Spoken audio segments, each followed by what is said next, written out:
pas en dehors du plan de Dieu. Elle est de plein pied dans ce que Dieu a préparé pour Israël. Amen. Alléluia. Amen. Alléluia. Amen. Sa destinée est claire. Dieu l'a choisie pour qu'elle soit la mère de Samuel. Son mari ne le sait pas. Elle-même, elle ne le sait pas.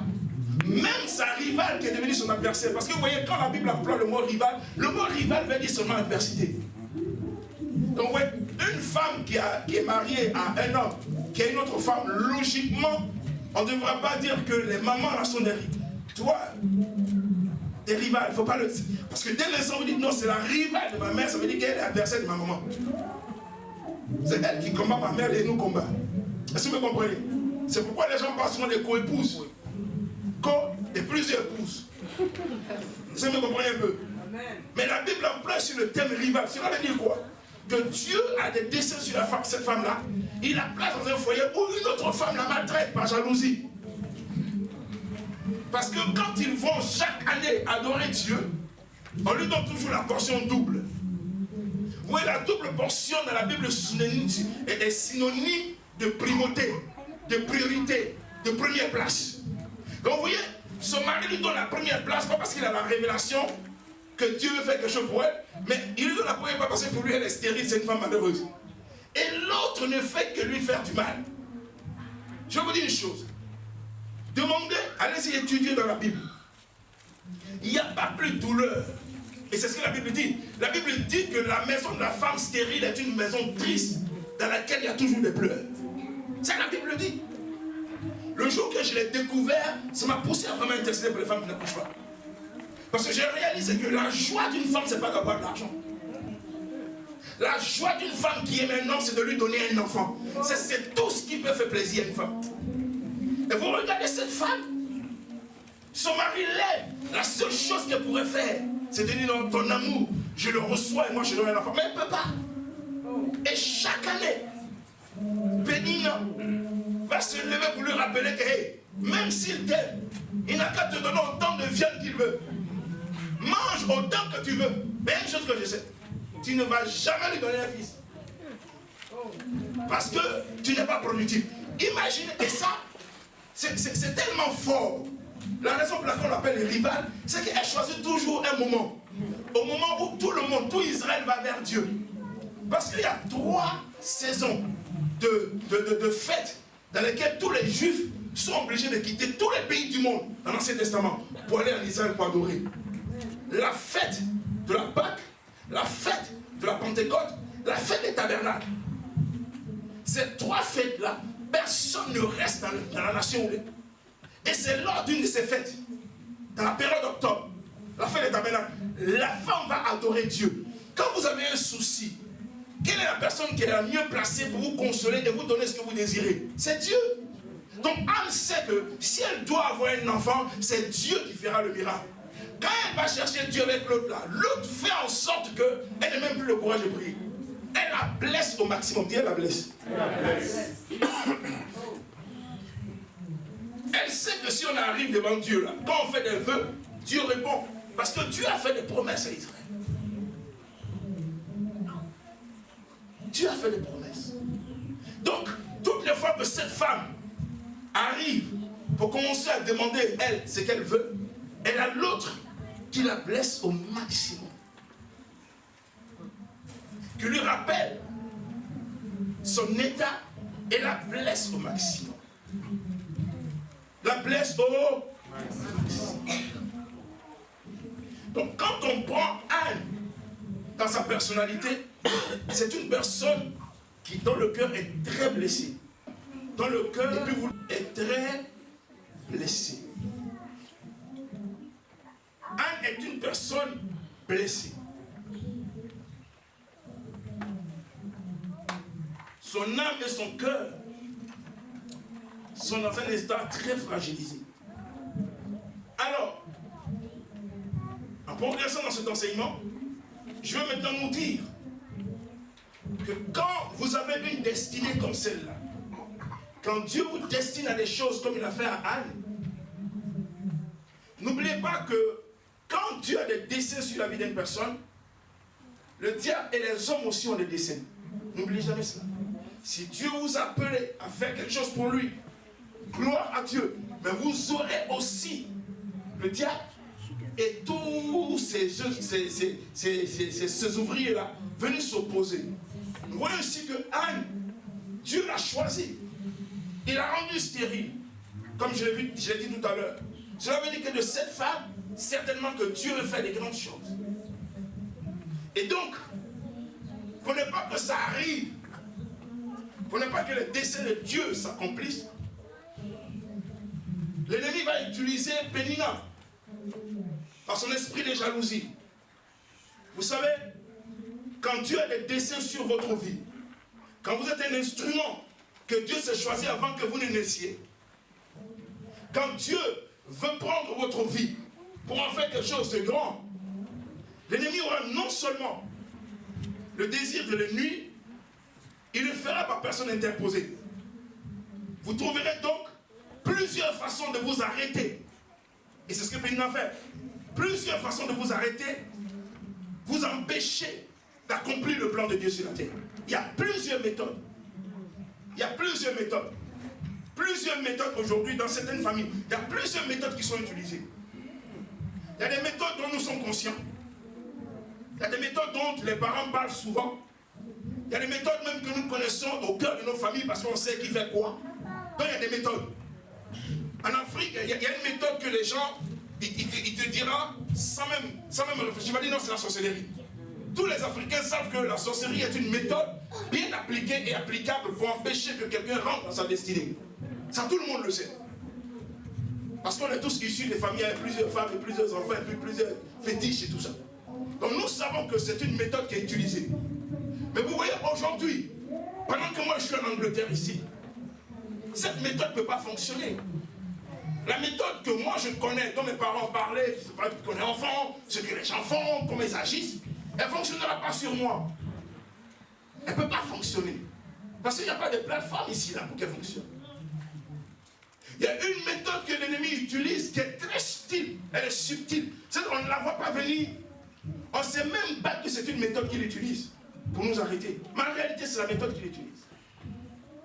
Et cette méthode-là, c'est celle que Pénina est en train d'utiliser. La meilleure façon de vous arrêter quand vous êtes loin de Dieu, quand vous avez le plan de Dieu sur votre vie, c'est de vous blesser au maximum. Ouais. C'est de vous blesser au maximum. Quelqu'un m'attend. Il faut le mettre sur Facebook parce que pendant que nous sommes en train de préparer ce message, on se rend compte qu'il y a beaucoup d'enfants de Dieu, d'hommes de Dieu, des gens que Dieu a prédestinés à des grandes choses, des gens même qui ont vu des rêves sur leur propre vie, mais qui sont bloqués quelque part, d'autres sont sortis même. Ils ne veulent même plus rien avoir avec Dieu. Et quand tu poses la question, c'est parce que quelque part, ils ont été tellement fragilisés, tellement blessés dans leur âme, ils se disent, mais ça ne sert à rien. Beaucoup sont dans l'état où je vous parle aujourd'hui. Quand Dieu vous appelle, votre réussite va très vite. Mais pour ne pas que vous avancez, cette méthode subtile, les gens viennent pour rien du tout, on vous fait du mal. On vous fait du mal, on ne vous chicote pas. On utilise toutes sortes de mains pour pouvoir blesser votre cœur. Parce que l'ennemi sait que si on a frappé à ton tibia, on peut le guérir. Mais s'il a accès à ton cœur, s'il peut avoir accès à ton cœur, c'est-à-dire s'il a réussi à blesser ton cœur, il a réussi à attraper toute ta vie. Parce que la vie de l'homme se trouve dans son cœur. C'est le meilleur endroit où il faut se loger pour arrêter quelqu'un d'avancer. Qu'à prendre ton pied, on s'en fout. Mais s'il a réussi à s'accaparer ton cœur, c'est pourquoi Dieu ne nous dit pas de veiller sur ma maison plus que tout. Il dit veille sur ton cœur plus que tout. Si tu dois veiller sur quelque chose, c'est sur ton cœur. C'est même pas sur ton argent. Parce que le cœur est la porte d'entrée de la vie, mais c'est aussi la porte de sortie de la vie. C'est la porte d'entrée de Dieu, mais c'est aussi la porte d'entrée de l'ennemi. C'est le cœur qu'il utilise pour pouvoir faire du mal. Donc toute la vie de cette femme, l'autre va sonner dans son cœur au maximum, avec de mauvaises paroles, avec des actes qui vont la blesser, ça la fragilise. Elle arrive, elle sait que Dieu n'est pas loin. Dieu peut répondre à ses prières, mais quelle force elle a? La Bible dit, elle passe son temps à pleurer. Pas parce qu'elle est joyeuse. Elle est amère dans son âme. La blessure du cœur produit forcément ce qu'on appelle la vertu. Et tout est fait pour que tu sois amer. enfants, quand on était malade du paludisme, on nous donnait des Livaquine. Souvent, vous savez ce qu'on faisait? On faisait semblant de les avaler puis on les jetait. Parce que c'est pas doux. Les enfants aiment tout sauf ce qui est amer. Ils sont habitués au bâton, au gâteau, au bonbon. Et du coup, tu es maintenant de prendre les Livaquine. Tout ce qui est amer n'a pas bon goût. Donc vous voyez ici, l'ennemi va utiliser donc ces situations pour arrêter Anne. Mais il l'utilise aussi dans beaucoup de cas. Comment cela se passe? Parce qu'aujourd'hui nous allons voir les stratégies de pénétration. Comme si nous étions en train de faire, hein, nous sommes en Sciences Po là. Stratégie militaire. Amen. Alléluia. Là c'est la science politique de Dieu. Donc on va voir maintenant les stratégies militaires. Comment, si par exemple, viens, si Dieu a appelé ce jeune homme à de grandes choses, la main de Dieu est sur lui pour de grandes choses, comment est-ce que l'ennemi fera pour empêcher les desseins de Dieu? Lui, il doit savoir les différentes stratégies. Parce que si tu ne les connais pas, tu te laisses prendre. Dieu m'a donc donné, reste là, Dieu m'a donc donné un diagramme que Fais va projeter, tu peux le faire pour moi, pour voir les différentes approches. Vous voyez ce diagramme? Vous voyez ce diagramme? Au centre ici, c'est qui? C'est Alain. Mais au centre ici, ça sera toi et moi. Ce centre représente moi, ma famille. Moi et ma famille. Alain et sa famille. Toi et ta famille. Tu es la personne sur qui Dieu a des projets. Le Seigneur a mis un plan d'exécution avant même que tu ne sois conçu. Tes parents ne sont même pas au courant. Et tu viens sur la terre pour l'accomplir. La seule façon de t'arrêter, il va falloir que l'ennemi utilise des approches. Alors, les stratégies d'approche, quels sont les différents éléments qu'il peut utiliser? Ce que nous ne savons pas, c'est ce qui se passe. La vie d'un homme se passe dans plusieurs cercles. Dites la vie d'un homme. Se déroule dans plusieurs cercles. Alléluia. Amen. Vous voyez, le premier cercle que vous ne voyez pas ici, on peut faire remonter ça, c'est pas possible, le tableau est trop petit. Le premier cercle que vous voyez ici, vous voyez, c'est la nation dans laquelle la personne vit. Quand vous avez un plan de Dieu, Dieu vous amène dans une nation. Donc vous vivez dans une nation. Même si vous ne vivez pas dans une nation, quand vous êtes dans votre nation, qu'importe, c'est une nation. Les stratégies d'attaque sur les desseins de votre vie vont certainement commencer quelque part. Et elles commenceront. Elles peuvent commencer par la nation. La nation dans laquelle vous êtes peut être utilisée ou instrumentalisée par Satan pour s'opposer au dessein de Dieu sur votre vie. Il peut utiliser les autorités de la nation.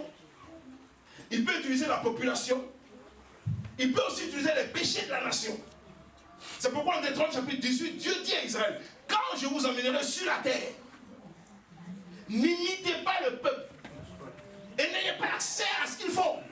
Parce que le destin de Dieu peut déjà être fragilisé par rapport à la nation où nous sommes. Il y a un monsieur qu'on appelle Watchman Nee. Watchman Nee est quelqu'un qui a écrit lors de la révolution chinoise. Mais vous savez que c'est des gens qui sont morts en prison. Tout ce qui parlait de religion était susceptible d'être ennemi d'État, comme aujourd'hui. Donc vous voyez, la mort de Watchman Nee est venue du fait que sa nation a eu accès à lui. Satan n'a pas utilisé sa famille, il a instrumentalisé une nation avec une politique de guerre. Donc oui, vous avez la nation dans laquelle vous vivez. Ça c'est les premiers éléments qui vont chercher à s'opposer. Si ça n'arrive pas, vous avez votre voisinage. Et moi je me souviens, il y a des voisins qui aiment s'occuper des affaires des autres.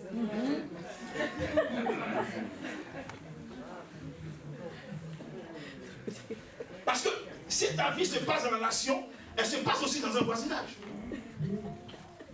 Et souvent, tes enfants peuvent sortir pour aller faire parler avec les enfants des voisins. Le temps que tu réalises au frappé de tes enfants, tu es un moins de Dieu, mais tu veux un peu lever le pied parce que tu dis non, ce n'est pas normal. Donc oui, du coup, une situation conflictuelle peut l'être ici. Ne te dis pas que le conflit arrive au hasard. Ça arrive parce que toi, tu es au centre du plan de Dieu. Tout ce qui vous arrive est rattaché au plan de Dieu. Ne vous y trompez pas. Quand le voisinage n'a pas eu accès à vous, si ce n'est pas les parents qui accompagnent les enfants à l'école et puis il y a des mamans qui s'accrochent sur la route. Moi, j'ai déjà vu des mamans à l'école où mon fils allait. Fais pas là. Tu vois les deux femmes se déchirer comme ça. Oui, parce que ça fait partie de ta vie. N'oublie pas que le plan de Dieu existe. Quand tu as laissé le voisinage, tu as ta communauté. L'autre élément que le diable peut instrumentaliser pour s'opposer au dessein de Dieu, c'est ta communauté, c'est la nation d'où tu viens. Ceux qui habitent là, c'est le pays où tu es là, les nationaux là, ils peuvent être instrumentalisés pour s'opposer au dessein de Dieu. Pas seulement eux, les gens de ton ethnie, de ta tribu, et même de ta communauté spirituelle. Est-ce que quelqu'un m'attend?